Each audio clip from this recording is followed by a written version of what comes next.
অবস্থায় যদি ওই কবচকবিট প্যারাসাইট যদি চায় যে মূষাকে আমি এখান থেকে উড়াইয়া কয়েকশো মাইল দূরে নিয়ে যাব, তাও ওই প্যারাসাইট ওই জীবটা মূষাকে উড়াইয়া নিয়ে অমুক জায়গা পর্যন্ত পৌঁছায় দিয়েছে।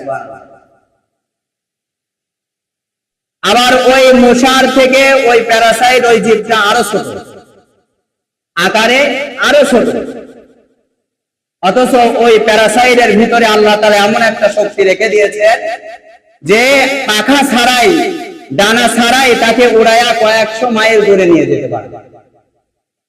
সম্মানিত হাজিরিন, মূষার ভিতরে একটা এমন শক্তি রয়েছে যে শক্তির দ্বারা মূষা অন্ধকারের ভিতরে আমার আপনার গায়ের রং চিনে নিতে পারে। সুবহানাল্লাহ।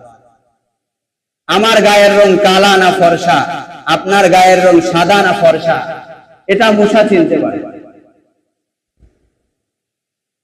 শরীর যদি না দেখা যায় তাহলে তার শরীরের ভিতরে কেমন রক্ত আছে এটাকে আইডিয়া করা যাবে? ভাই, আইডিয়া করা যাবে না।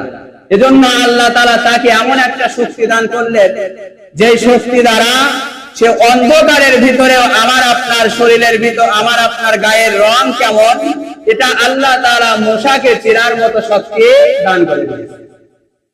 সম্মানিত হাজিরিন, এই সেই মূসার দ্বারা আমার আল্লাহ তাআলা নমরুদ অহংকারী বাদশা, এটাকে আমার আল্লাহ তাআলা এই মূসা দ্বারা এই দুনিয়ার মুখ থেকে বিদায় দান করেন। সম্মানিত হাজিরিন, একবার হযরত ইব্রাহিম আলাইহিস সালাতু ওয়াস সালাম নমরুদকে দাওয়াত দিতে গেলেন। নমরুদকে বললেন, নমরুদ, তুমি এক আল্লাহকে মেনে নাও এবং আমাকে নবী বলে স্বীকার করো। নমরুদ কয় যে আমি তো একটা খোদা, তোমাকে আবার আমি কিভাবে নমরুদ এই খোদা, তোমার আল্লাহকে কিভাবে খোদা বলে দাবি করতে পারি, মানতে পারি? আমি তো একটা খোদা, আমি তো মানুষ আমার ইবাদত করে, আর তুমি আমাকে দাওয়াত দিচ্ছ যে আমি যেন ওই খোদাকে, আসমানের মালিককে যেন ওই মালিক বলে মানি। এটা কেমনে সম্ভব?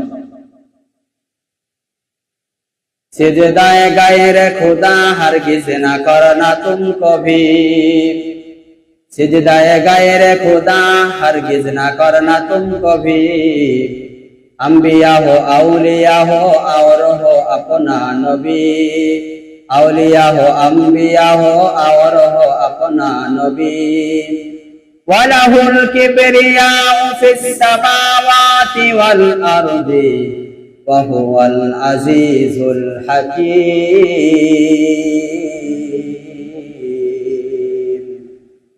अल्लाह पाक रब्बुल